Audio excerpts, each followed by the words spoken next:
League Soup. The wider football media has been largely unanimous about one thing with regards to the England national team this summer: they have been more open, more welcoming and more embracing of their relationship with the press than at any other time in recent memory.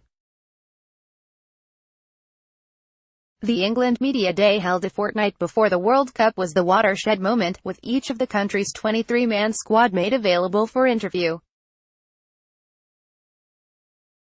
The Daily Mail even suggested it could herald a new era for the national team. Fast forward 2 weeks and assistant manager Steve Holland has scored an own goal by showing his notes before training, according to the Daily Mirror. Henry Winter of The Times goes much further.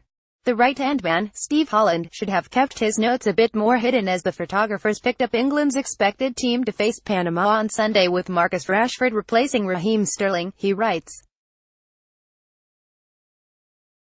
Winter goes on to discuss what has not been a great 24 hours for England's guiding lights, what with Gareth Southgate dislocating his bloody shoulder, before hitting his stride once more. Holland's training sheet is a more significant stumble. The sight of the assistant manager clutching a piece of paper with the team information, with each starter's understudy scribbled underneath, including Sterling's name under Rashford, and Ruben Loftus-Cheek in for Dele Alli, who is expected to be ruled out through injury, was clearly a rare lapse of concentration by Southgate's number 2. Holland is known for being incredibly meticulous. Yes, more fool him for not expecting photographs and enhanced zooms, and not completely covering up what might or might not be a team sheet when he was presumably busy doing other things. Like his job. The message is clear: being given access is a good thing. Being given too much is an own goal in a bad 24 hours. And another thing, England are against Panama, a team they should probably beat even if they leaked their starting lineup, tactics, dietary requirements and preferred sexual position. This is not an own goal. Heat of the moment: if Holland's gaffe Daily Mail does not end England's World Cup hopes, then something else might. Allow the ironically named Sun to explain. England fear the heat on Sunday could frazzle their World Cup dreams. Temperatures in Nizhny Novgorod are expected to be about 31°C for the second group stage clash with Panama, who will be much more comfortable in sweltering conditions. The game will be played at 3 p.m. local time, when it will be hottest for Harry Kane and co., a major change in conditions from their Rapino base in the country's northwest. Is there any point in even playing the game? Shall we just forfeit now? It is 12°C warmer in the city England are playing in compared to the one they're training in. How on earth will these elite athletes cope? They also faced hotter conditions in Volgograd on Monday evening, where it was 25°C, again a big difference to Rapino. While Tunisia were playing defensively and settling for a draw, England ran out of steam. There is a fear of a similar situation on Sunday. Ah yes. Who else remembers when England ran out of steam while beating Tunisia with a stoppage time goal on Monday? England have been undone by heat at previous tournaments.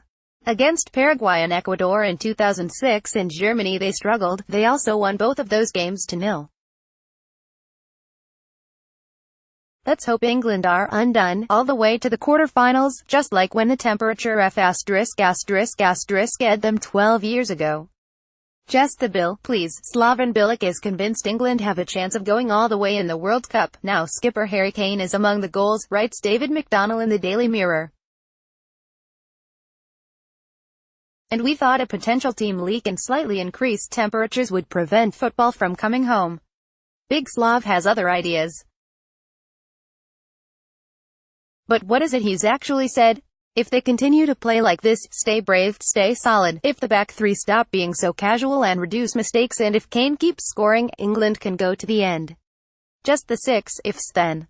Mirror Media Watch agrees wholeheartedly with the premise that the World Cup is greater and of more importance than any club competition. But Andy Dunn's claim that just playing in a single match at the World Cup finals is a more lasting honor than winning the Premier League or Champions League seems a bit much. We have never met Ryan Giggs, hence we have never been involved in one of his hilarious anecdotes. But we would wager that he wouldn't swap his 13 Premier League titles or 2 Champions Leagues to play in one World Cup group stage game. Just a hunch. Sterling work. If you have not read Raheem Sterling's fantastic piece for the Players Tribune yet, ensure to do so. It is wonderful.